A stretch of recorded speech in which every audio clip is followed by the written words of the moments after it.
This is WPSL Port St. Lucie, the talk of the Treasure Coast.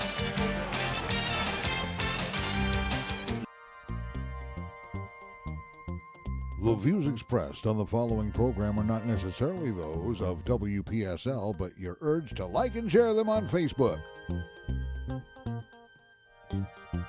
It's time now for the African American Scene, brought to you by Howard Insurance in Port St. Lucie. And now, live in our studios, the host of the show, Rudy Howard. Good evening, good evening, good evening. Always glad to be with you here on a Wednesday night. Well, I guess there's really nothing for me to talk about, huh? Well, I think you'll probably have a lot of things you want to get off your chest. So I didn't make a big agenda. And so you're free to call up and talk about what you'd like. But let me at least start tonight by saying this. You created this Donald Trump monster. You created him. When he started with that lying birther racist stuff, you said nothing. It was okay because you were getting votes. So he walked down that path. He continued to spread that garbage. You continued to accept it, and nobody objected, and now look at where we are.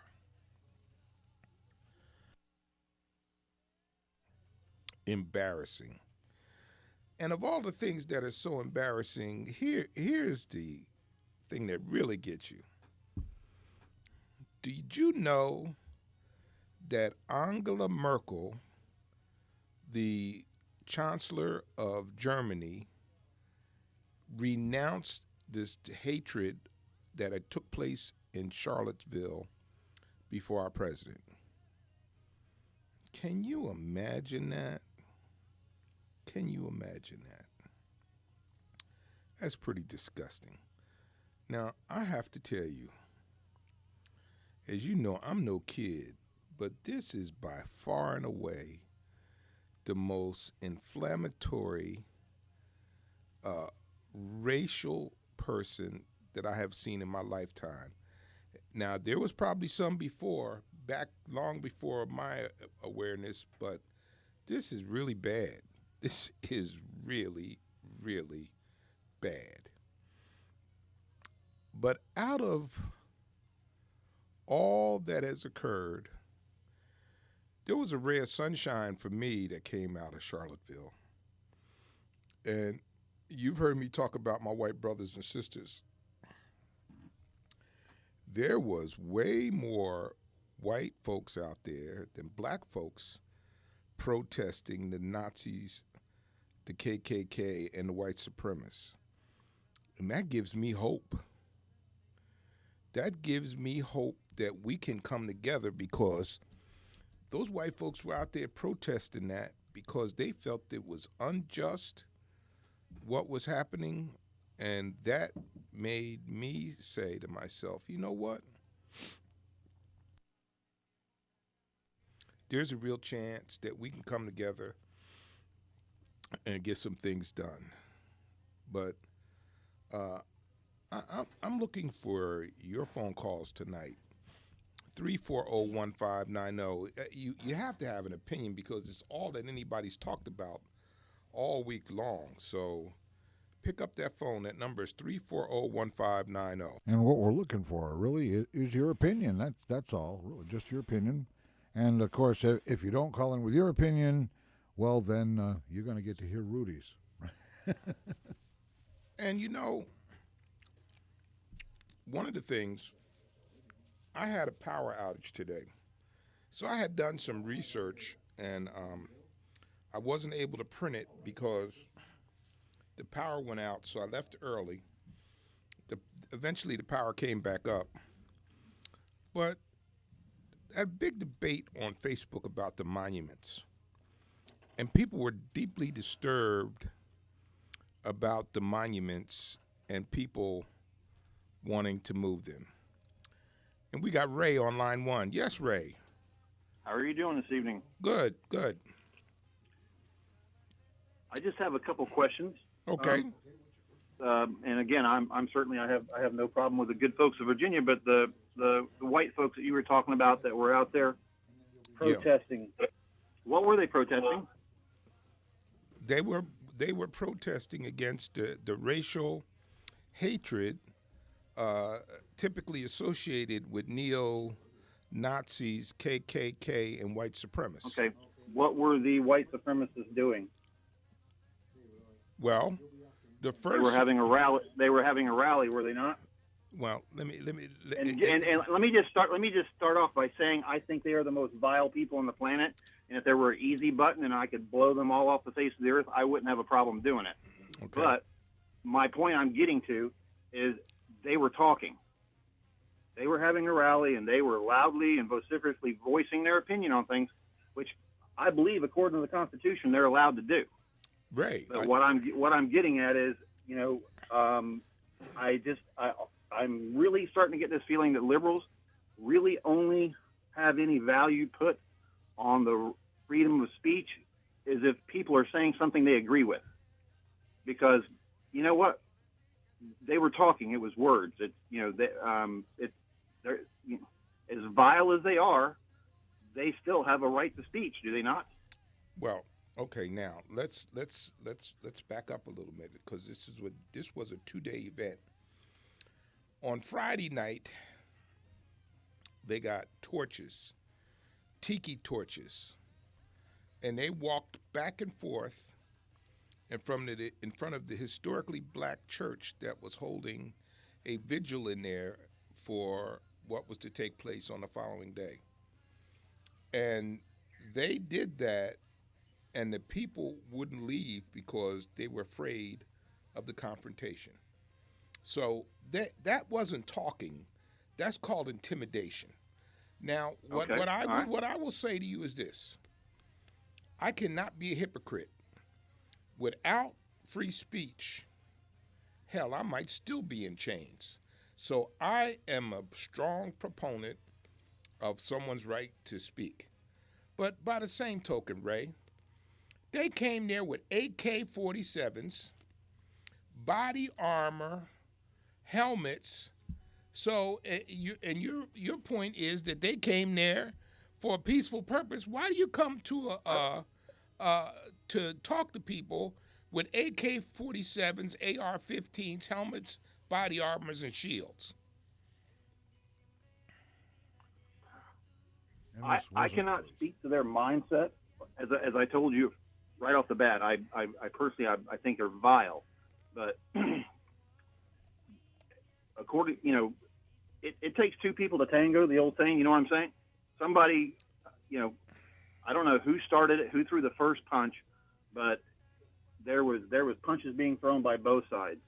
My point is, as vile as they are, and I had not heard the part about somebody marching back and forth in front of a black church, and that's vile in and of itself too. But a lot of this stuff that is going on, I really start to think there's a lot of people out there that really only think that there is a freedom of speech or a right to free speech if they're saying something that you agree with. No, that's not me. That's not me. I think I would absolutely lay it on the line for your right to speak, because the right to speak is what has really been an emancipation for my rights as a black man. So I can't be a hypocrite. I definitely agree with your right to speak. But I have to go. Thank you, Ray, because my call's getting backed up here. And we got Mandy on line 2. Hi there. Hi. I'm just calling in regards. I just wanted to give a fun fact. The whole thing with tearing down historical monuments, I feel like there's lessons that these monuments can teach us. Okay.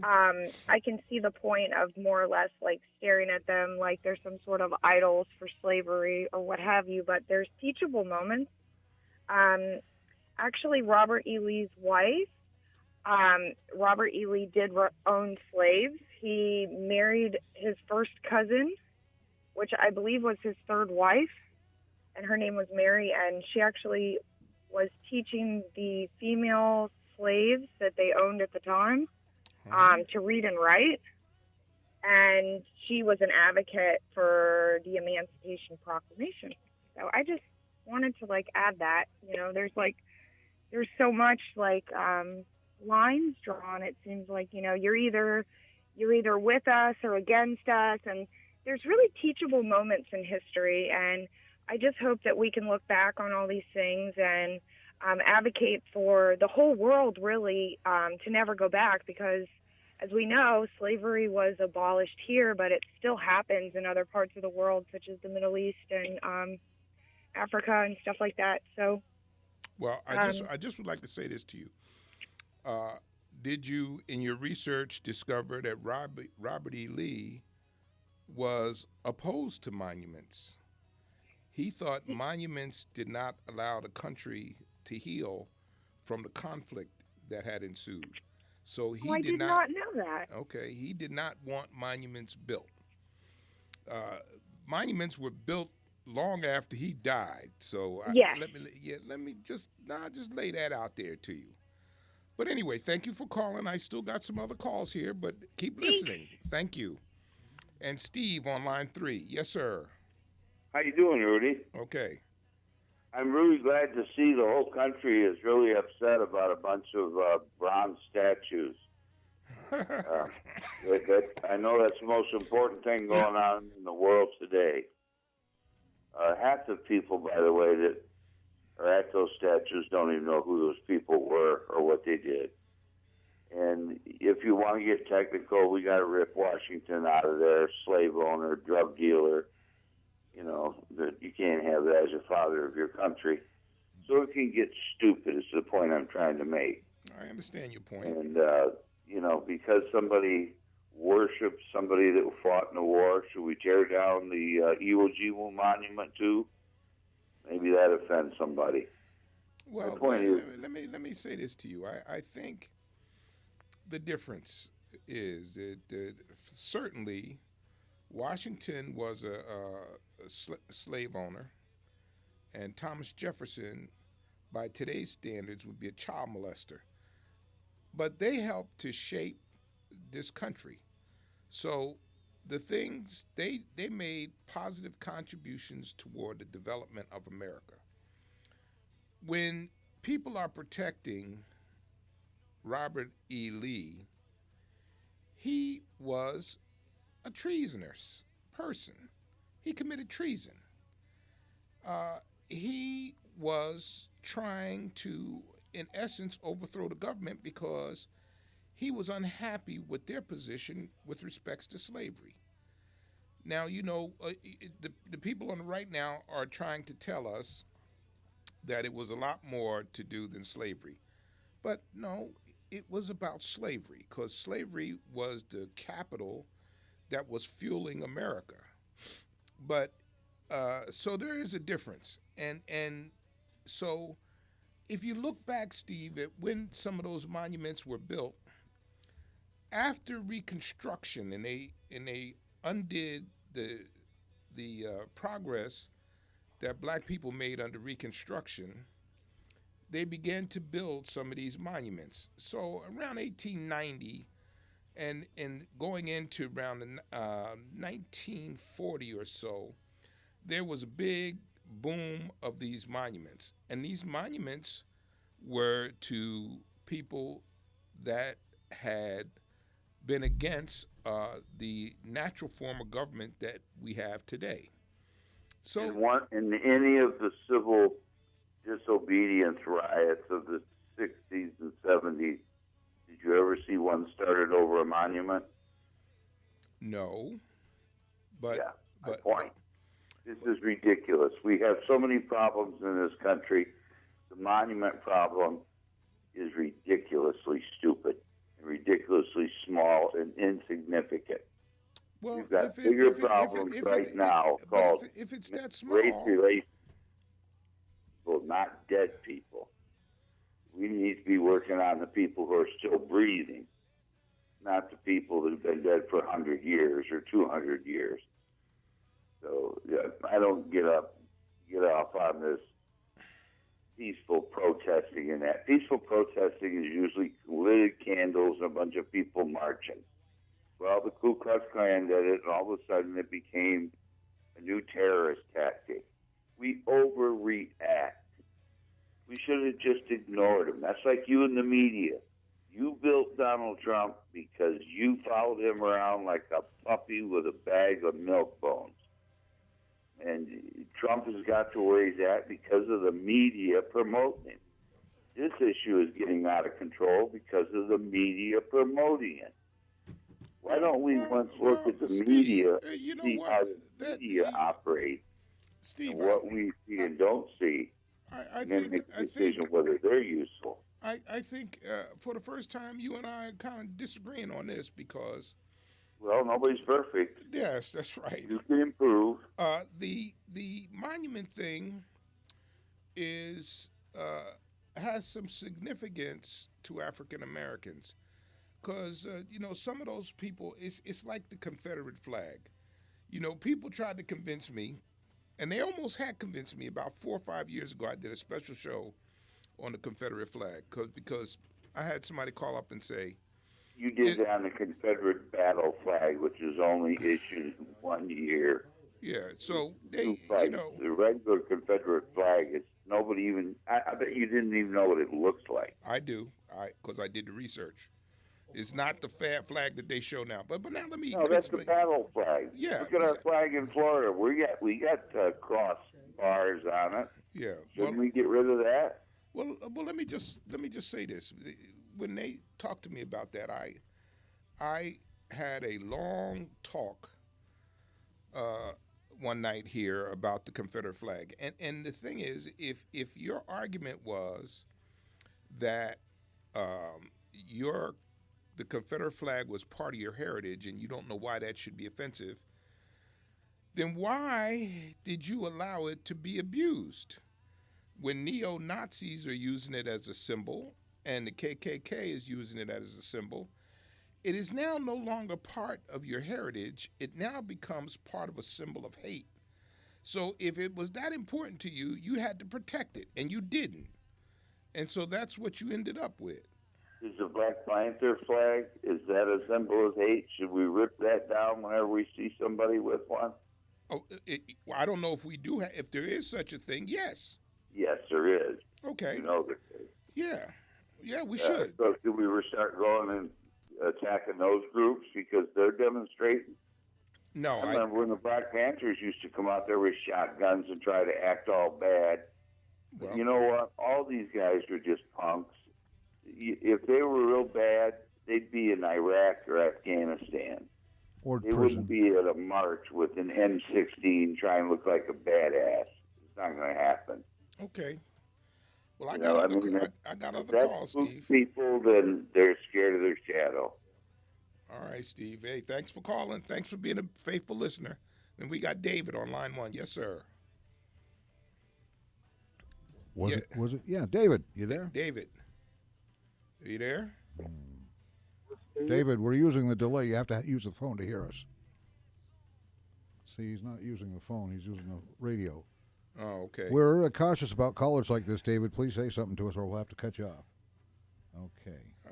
All right, yeah. See, when it's a delay, and they know it because they're waiting, Yeah. They're waiting for what they heard. Okay, so we got Carlos. I think we have Carlos now, right? Yes, Carlos on line 2. Yes, sir. Rudy. Yes. You're the man, buddy. I love your show. Okay, here goes something. I have let's say I had the power, get in a time machine, go back in time, stop slavery. Let's say I had the power to do it. Okay. Okay? No Jesse Owens, no soul music, no jazz, no blues, no Reggie Jackson, no traffic lights, not even you, sir. Not even my wife, my kids. You follow what I'm saying? I understand that they went through. It's the wrong thing, and they sacrificed their life. But when you get lemons, you got to make lemonade out of it. We wouldn't have so much. we wouldn't have no Elvis Presley, no rock and roll, nothing. So I'm just leaving it at that, and I want to just hit on to that. Thank you, sir. Okay. Well, I understand where you're coming from, Carlos, but I think that, we know the origins of how slavery started when people were selling people. But I would believe that somehow or another, since then, had there not been slavery, black people would have still found the USA. yeah, well, Why not? Here's the other thing too. It is often portrayed that black people had a wonderful life because they were brought here on a slave ship.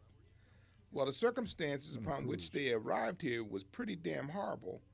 But if you go back and you look, Egypt's in Africa. There's some very great scientific artifacts and structures that were developed in Africa. And so if all of the black people that came here had not come here, one has to wonder, with all the talent that was brought here, what would have happened had they stayed there in Africa? And we got Steve on line one. Yes, Steve. Oh, I got to push. Where'd he go?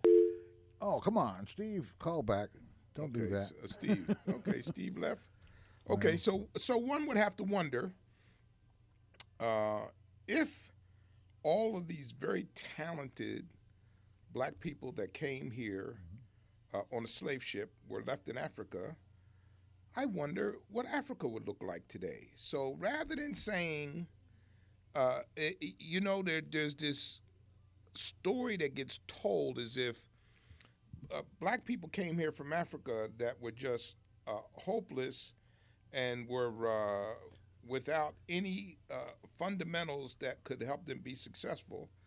And that's not true, because there was kings and queens and tribes, and they had science, and and I did a show. I can't think of the name of the tribe not too long ago, where Europe patterned their educational system after the great tribe in Africa, who developed all these schools and universities.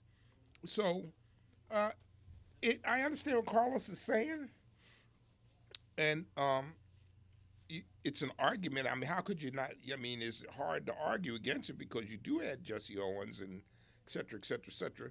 But I want to suggest that the people had been left in Africa, there was a potential that they could have done some very good things. But we're going to take a break, and that number again is 340-1590. And Steve, you hung up. Please call back. Call back.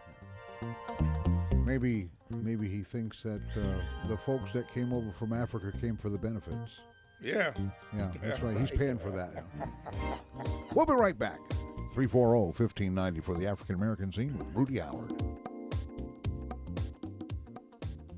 Serving the entire Treasure Coast, Howard Insurance and Associates in Port St. Lucie offers a wide variety of insurance products, along with the very best customer service. Whether you're shopping for the best homeowners coverage at the most affordable value, contact Rudy Howard's team at Howard Insurance and Associates. If you need coverage for your vehicle, call Howard Insurance and Associates, 343-9878. That's 343-9878. Maybe you're planning to add a boat, motorcycle, or RV. Call Howard Insurance and Associates for your free quote at 343-9878 and get the coverage you need at a cost that will fit your budget. For home or business, auto or recreational vehicle, choose Howard Insurance and Associates, 600 Southwest Darwin Boulevard, Suite 206, Port St. Lucie. And for your free rate quote, call them at 343-9878, 343-9878.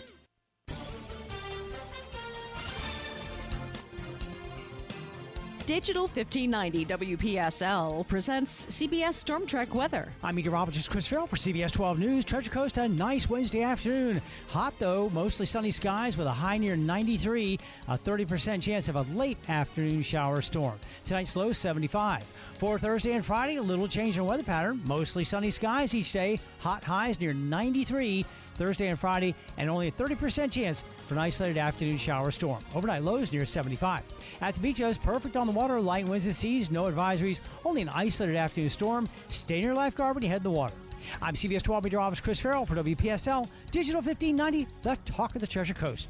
Thank you, Chris. 24 hours a day, 7 days a week, WPSL, Digital 1590, and News 12. The ones to turn to on the Treasure Coast for up-to-date weather and news.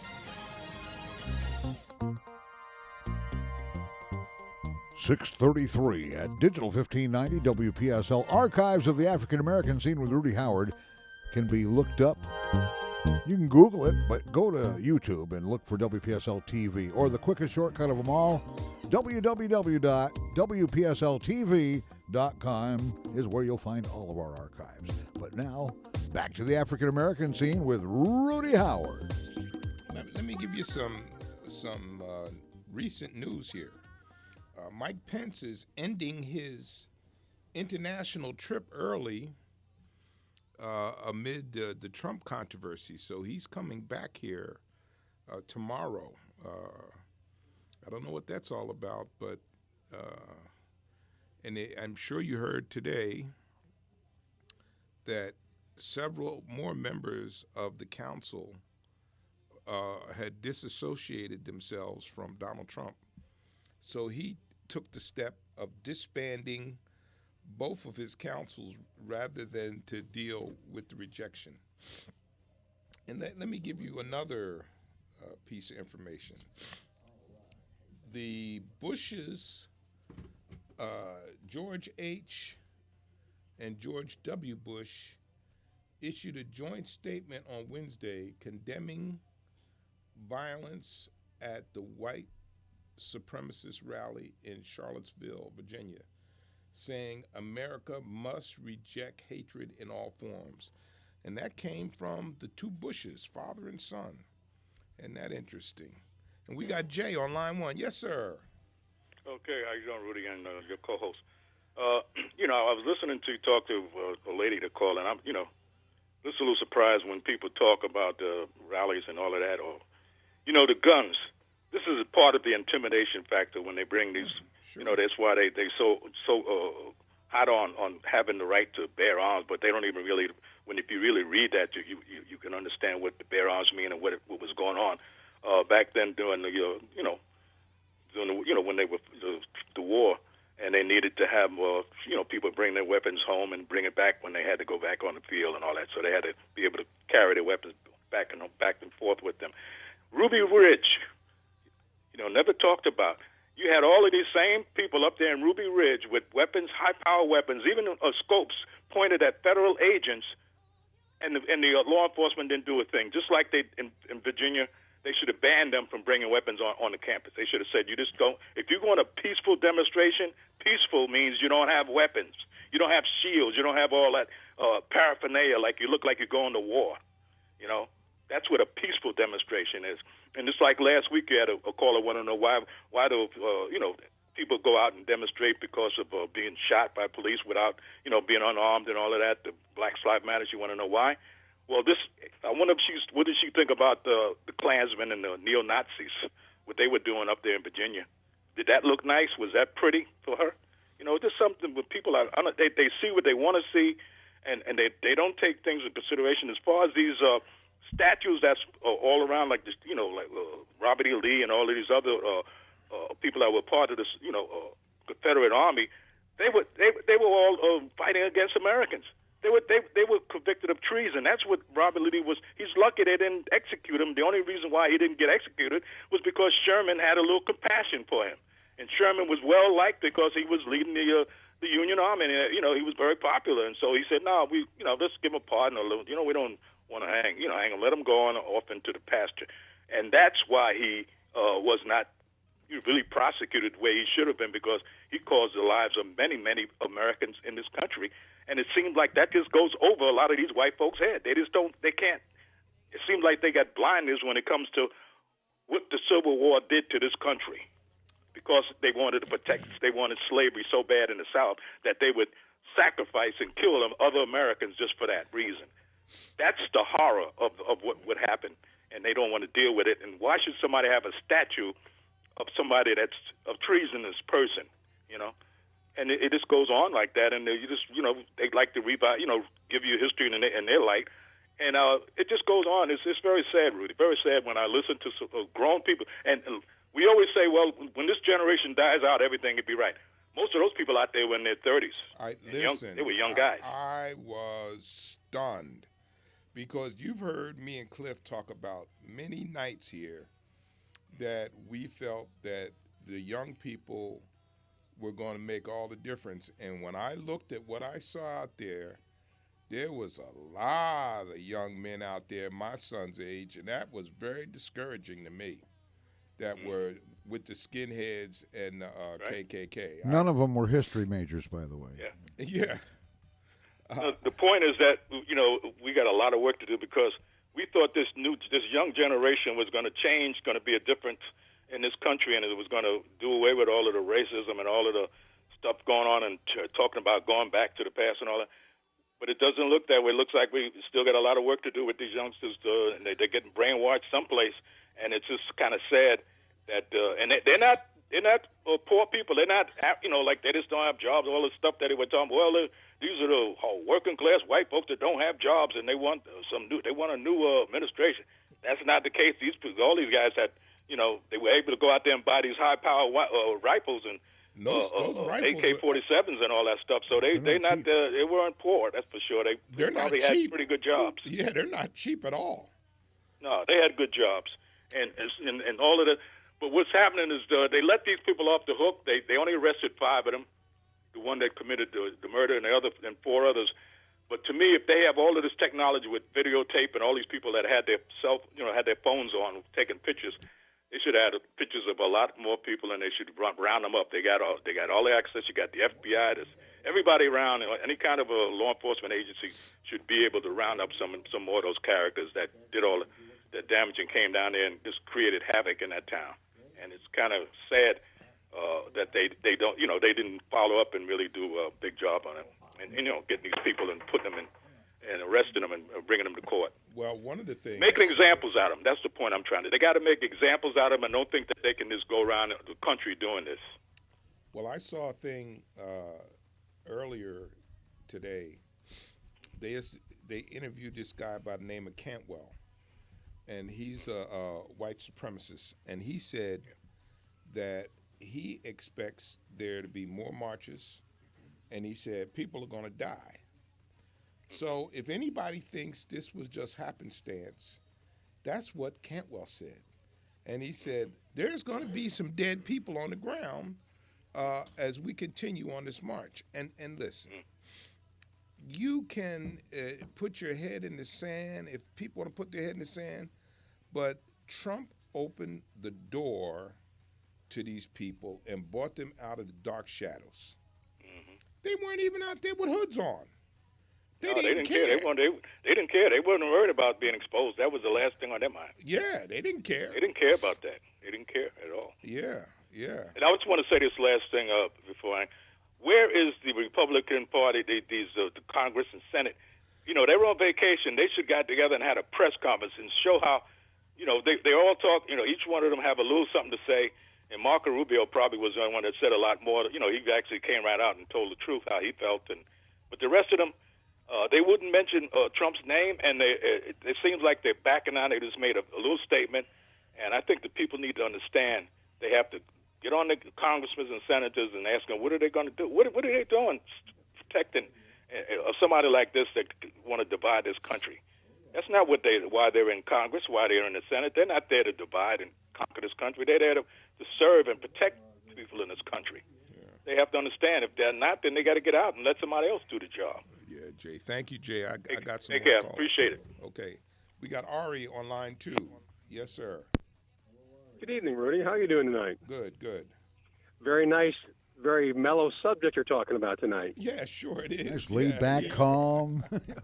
Yeah. Your previous caller, I agree with a lot, and I'm a white man, and I grew up with no family in an orphanage, and so my brothers of white and black are truly my brothers.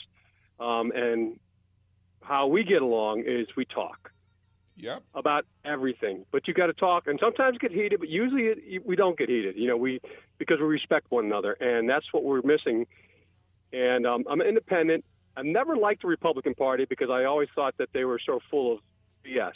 They always sold a good thing, trickle down, and all that. It trickles down to certain areas, but I've seen over the last 12 years or so that I really paid a lot more attention. The left side really has a unified front, and they don't denounce things you do personally, but I see as a group, and I think that's part of the problem. What you allow the white factor to pop out, and I believe these to be vile, insecure people who just want to be heard, but in the worst of ways. They want to do whatever they want to put their message on, but it's on both sides, and I'm very disheartened to see that I don't see the Republicans say stuff when they need to be say stuff, and I don't see the Democrats say it when it needs to be said, because there's people on the left side who need to be talked down as well. And there's a problem in this country that we do not communicate, and Agreed. If we don't start communicating, we're in big, big trouble. I agree. I listen. That's part of the whole purpose of my show is to try to have. Oh, I know. To try to have some communication here, where people feel that they can come and talk. That's why I don't beat people up if they call up and they have a different point of view than me. I want to hear it because I want to share it with my audience. But the key, you have struck the key. The key is to talk so that you can understand how other people feel, emotionally, how things affect them. If you don't know and you make assumptions, it is easy to make mistakes. But if I tell you how I feel, and you know that I'm not giving you BS, and you know I'm being for real, that may affect your thinking. Well, it does. But there's a lot of well, the problem is there's so much BS out there on both sides. Yes. But we really aren't even on this stuff. And you know what? As a white man, I look at that and I go, and I detest that, but I also see things like saying, wait a second. I really hate saying, oh, it's a white man, a white man, white man. It's like, wait a second. It wasn't my fault. My dad was from Sicily. You know what? Sicily was attacked by everyone in the Mediterranean. I've been, raped and pillaged like the country for years, centuries. So we've got to stop getting off this rhetoric of just saying the white man, the white man, the white man, because you know what? There's a lot of really, really decent white men out there, as there's a lot of decent black men and Hispanic men. And we've got to start looking at people. We've got to get rid of the color. We've got to stop. And I don't think our government really wants to do that. And you can see by how it attacks back and forth, or the silence on whatever side, or both sides, depending on the event, that they don't want it. I do believe some do, but I think it's a way of just keeping us sort of in the muck. Well, see, let me say this to you, because I think it's important that you understand this perspective from me. I think you're right. Maybe there is maybe an emphasis too much on color. I'm not prepared to buy that, but I certainly have heard that argument. But here's what I want you to feel from me. We came here in 1609. Black people were here in 1609. We have fought in every single war for the protection of this country, starting with the American Revolution. American Revolution, Spanish-American War, World War I, World War II. And here we are in 2017 seeking fair treatment. Do you know how frustrating that is? Oh, I can't imagine. I mean, you are, as a race, are truly a part of the fabric of this country, period. Absolutely. And that what it has to be hammered out. But you still have to. You still have to talk down. If my brother's doing something, I'm not going to keep my mouth shut. And we got to do it on both ends, on both races. If I see a white guy doing something, I'm calling him out. I'm calling anyone out because that's the kind of person I am. And I'd rather be an ass and be put in my place if I'm wrong. Just give me more information, but I'm not going to bite my tongue. So the first time calling, I just want to say I appreciate your show.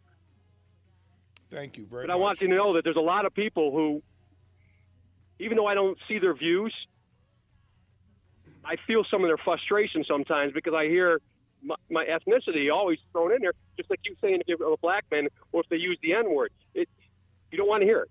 I'm tired of hearing it. I don't want to hear it anymore. And it's tough. So if you can work that way into us as a country, work that way is so we can talk, so we can communicate, so we can exchange ideas, so we can feel each other's pain because there's pain on both sides.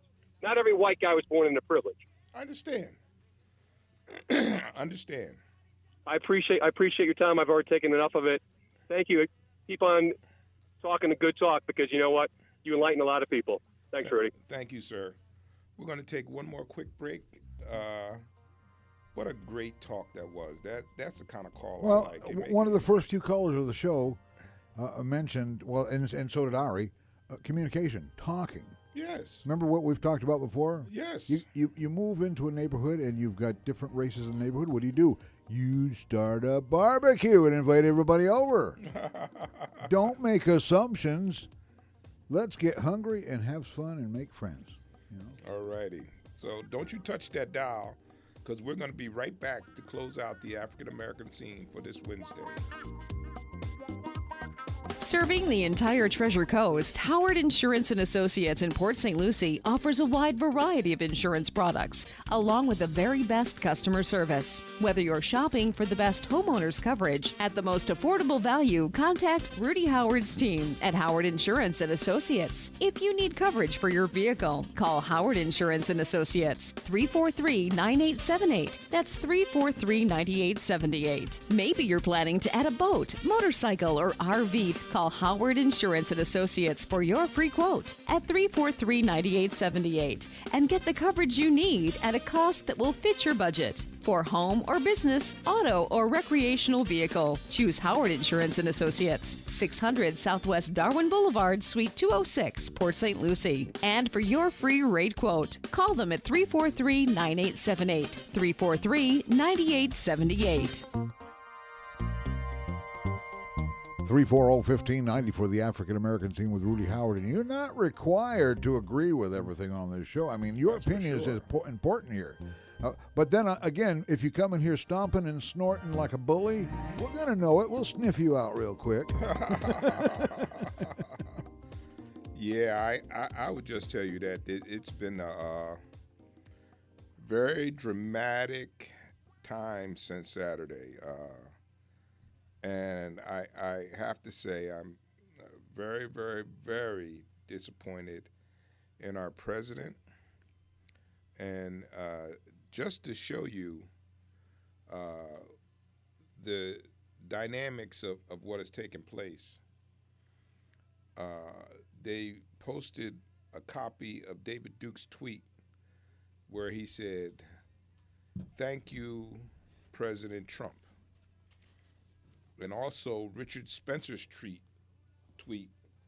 which pretty much the same thing, where he was thanking the president for his position. Now, I don't know. That's not talk. And if your intention, like I said, and one of my callers was not aware of it, if your intention was to have a dialogue about the removal of the Robert E. Lee statue, and you come with an AK-47, an AR-15, and body armor, shields, and sticks, and brass knuckles, that don't sound like somebody that's coming to have a conversation. They're darn sure not going to get in the airport or the post office. Right, exactly. Yeah. So, but I do absolutely agree with Ari that the key is to talk. We have to talk. We have to understand how each other feel. I have learned so much about conservatism doing this show, and I often get into big debates with my friends who make some stereotypical statements about conservatives that I disagree with. And they go, oh, I said, no, listen, I've talked to many conservatives over the 8 years that I've been on this show, and they all don't, you can't put them in that pot and lump them all together. There's some that fit that, but not all conservatives, because some conservatives have a deep-seated belief in some of the conservative principles. And I've learned that, and I've tried to teach some of my friends that some of it is a deep-seated belief in some basic conservative principles. I can't fault that. I mean, I disagree, and I can debate you on why I disagree, but that doesn't make you a horrible human being because you see a different avenue and a different road than I see, because that's what. But here's what I will say, and Ari touched on it. One of the things that I do, and you know, on Facebook, I often get into these big battles back and forth. And I have some of my friends that go, why do you do that? That's because too often we run away. We decide it's not worth the effort. Well, to me, it's worth the effort. If you're going to engage me, most of the time, I'm gonna fight to the bitter end, because it's important for you to get my point of view. And so I will stay engaged, because too often progressives and Democrats just don't do that. And so I truly believe we have lost some male Democrats because they think that progressives and Democrats don't fight hard enough for the things that they believe in. Well, you're never going to get that out of me, because I'll fight you to the bitter end with my particular point of view, because I believe it just as hard as you believe your conservative principles. I believe what I believe, but I don't have a package of things that I believe in, and frequently conservatives have a package of principles that they're tied into.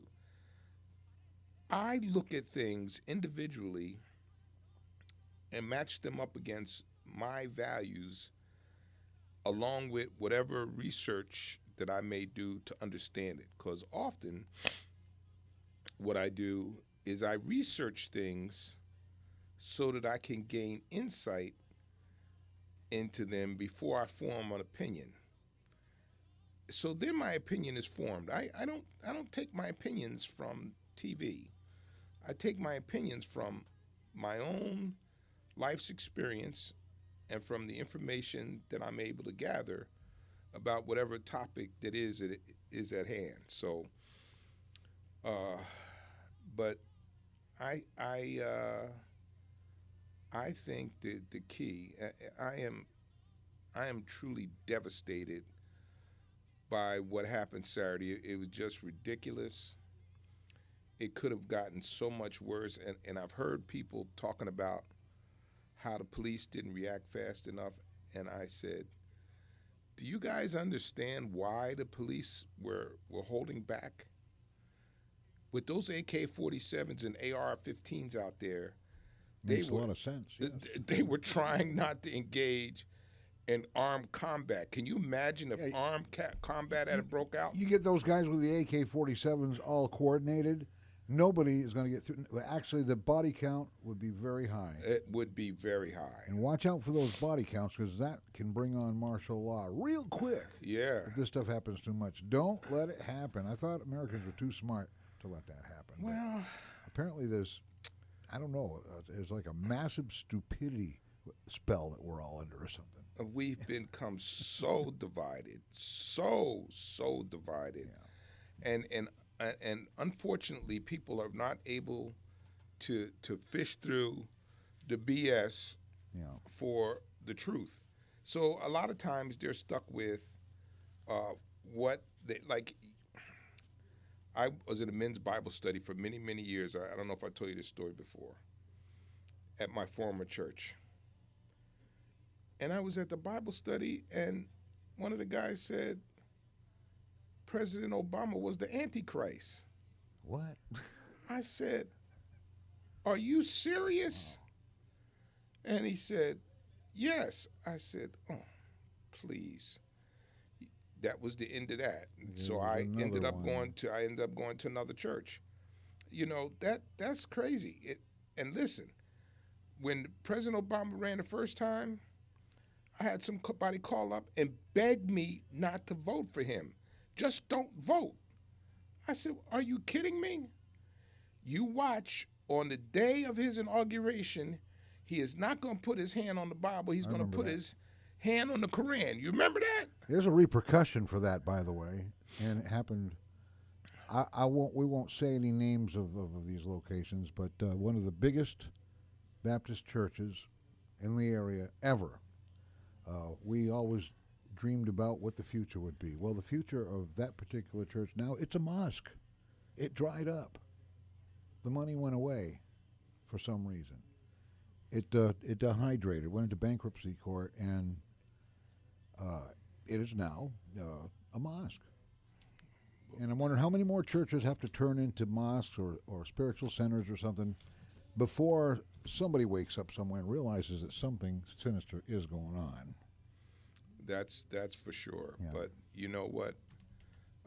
When we learn how to talk to each other and appreciate each other and appreciate a point of view that's different than your own, then there we will make some headway.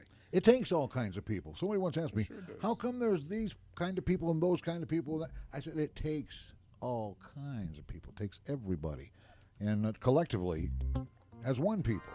And we should know that. Of any of the people on this earth, we should know that. That's for sure. That is for sure.